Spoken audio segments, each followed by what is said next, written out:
Bedman's defense modifier value was increased from 0.82 to 0.85, thus increasing the damage that the bed itself will take.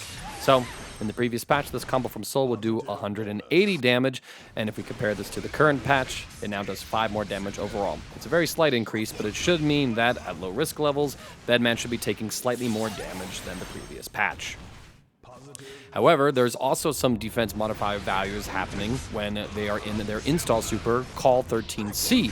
So I went ahead and experimented with that as well. In the old patch, it was a pretty strong change where they took 163 damage in the old patch. So if you consider the fact they took 5 more damage outside of the install in the current patch, we can see that the install still has a pretty strong effect at 169. But then when we calculate with risk as well, since it had to be balanced around that, I went ahead and did the combo with 50% risk gauge. And in the old patch, Bedman in this state took quite a bit of damage, 239. But of course, with the changes to risk, as well as maybe some of the adjustments to Bedman himself, we're going to see a dramatic decrease in the reward for risk against Bedman in the combos, tapping out at 185 damage. Bedman's Projectile, Call 4BA, has some changes to the first active frame. There's increased knockback on that frame, as well as the new property where it launches the opponent on hit. Previously, this was a pretty terrible move to try and end your pressure with, as it didn't push the opponent really that far back, and it left you at -11, so you had to rely on normals that had high pushback in order to do it.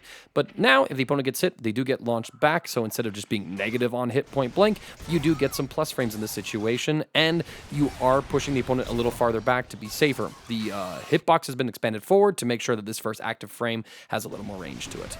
And this is pretty big for Bedman, because previously, without RC, there really weren't too many ways for Bedman to safely end their block strings without a gap. I mean, yeah, you could go ahead and go for Call 4B9 like I demonstrated, but there was a gap there, so if the opponent was mashing a reversal, you would eat it, basically. And so outside of that, you could try to reduce the frame disadvantage, but now you simply have a gapless way of pushing the opponent back and ending your block string pressure, thus giving Bedman a safe, non-committal way of adding a little bit of extra chip damage and creating some space between himself and the opponent, which is a very nice change. Call 4B9, or Malfunction, has a change as well, where previously the projectile, where his head pops off, could escape from the corner. So as you can see there, if you barely got above the opponent, it would completely disappear, and if you got too high, it completely fell off screen. Now, the head will actually pretty much just collide with the corner, stay within that space, just like that, and drop vertically down. I got a couple other demonstrations just to show you the behavior, and this is nice, meaning that Bedman doesn't have to worry about his vertical positioning to make sure that he's able to capitalize on the 6E error after Call 4B9. So this is a really good change, giving Bedman more set play.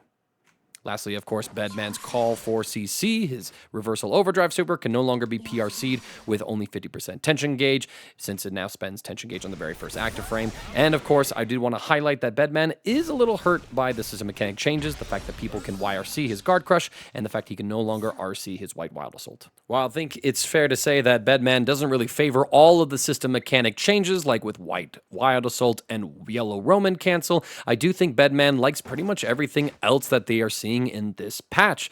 They're not as hurt by those changes as some of the other characters that heavily relied on like guard crushes were before, as well as white wild assault, since Bedman does have like some decent enough movement throughout neutral and some options at the very least, including their full screen projectile. But it's really nice to see that Arc System Works is kind of cleaning up some of the weird issues, like the fact that Call 4B9's Malfunction would just, fly off screen. Why did it ever behave like that in the first place? Like, this kind of feels more like a bug fix than anything, but I'm happy to see that there, if only it means that Bedmans can get a little more creative with how they're going to be using that 6E error follow-up in terms of their pressure sequences, because Bedman is a very underrepresented character that's been getting a lot of really good changes recently, and we've seen a couple of Bedman players make decent runs in bracket. It's just, not a lot of people play this character. Not a lot of people are pushing the boundaries of this character, and the character does have some weaknesses, obviously. So it's cool to see that they did get some attention, being able to safely end their pressure more reliably by using Call 4B9. 4BA, excuse me, these special names are weird, by using his Fireball, 236P.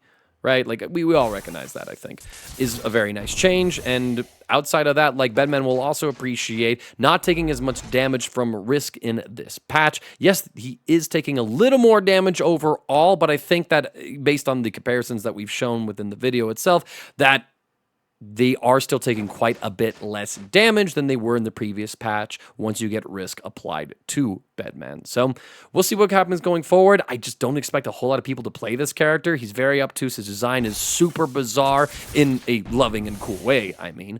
But we'll see what comes up with it. If y'all have an interest in a weird, spooky character, please, I think that this is probably the best version of Bedman that we've seen yet.